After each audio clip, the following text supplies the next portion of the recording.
naginampod sa Jesus sa Betfage kay sa Bitanya sa bukid sa Olivo, ipunan niyang duha siya magtutunan kaginsinganan.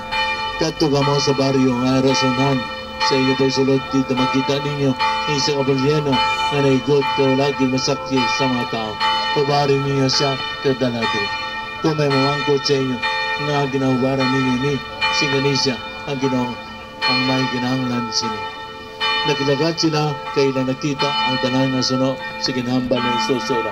Sang naubaran ninyo ang buleno ang mga tagiya kay siling siya nga ginaubaran ninyo na nagsabat sila. Ang Ginoo may ginahanglan sini dayon gindala nila ang buleno kay Jesus ginampilan sang ila mga kunog kipasakay sa Jesus. Sa nagalagat na sila sa buleno na siya kaya sa naglagat ng buleno, naghumlad sila makunob sa dalan. Sana nagilapit siya sa Jerusalem sa kunsaran, sa bukid, sa Olivo, madamo sa ito na napasalamat sa Diyos na nagdaaw sa mabasog na tiyo. Tungod sa kamhanan, mabuhat sa ila, nakita, nagsiling sila.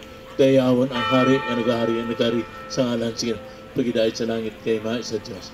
Karon iban ng mga Pariseyo na yaropod sa mga tao na siling. Manunodlo, paipusa ang mga itutunan sa Jesus na sa bato. Kisin ko sa inyo na mag-ipos sila ang mga bato, mag-mismo ang magasinggit. Ang Ebanghelyo sa Ginoo.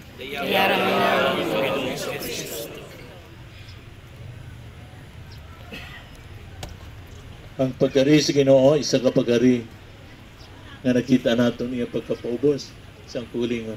Wala sa magkari bilang hangaway o kon gamhanan nga hari nga nagasakay sa dako ang kabayo apang nagsakay sa kapobre gamay nga polyeno.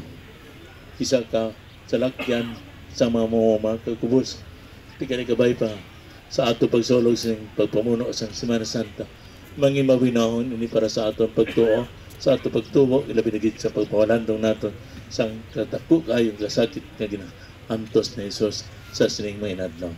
Kani kabay pa nakita man sa ato galingon magtiyuha man sa pagbayro kapag kambyo agad papaganhagan ang pag-antos na ginbato ni Kristo dito sa bukid sang Kalbaryo.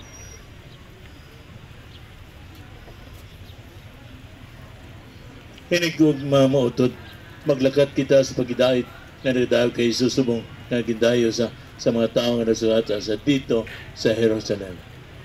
Maglakat kita sa pagidait sa ngalan ni Kristo. Amen. Karong magasugod kita sa prosesyon.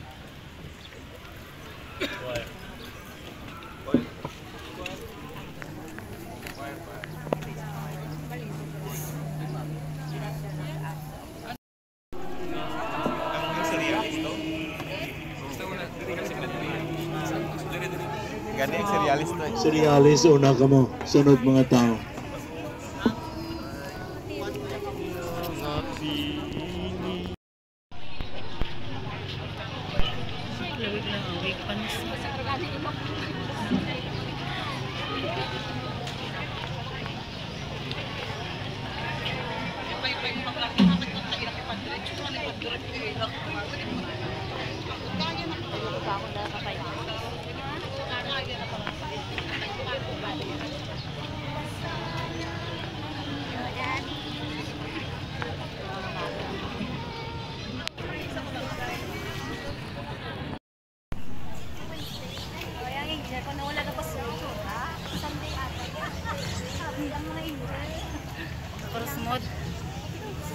Tapos mo ang mga intel nila.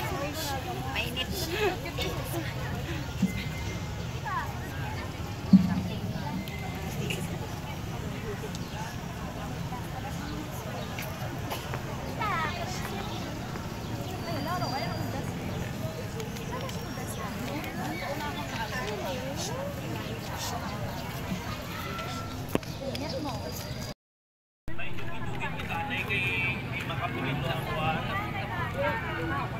Idugin kita anay, iyong lang, kay ang panabi ang karutan ko bang sa ni may dugin kita liyong lang.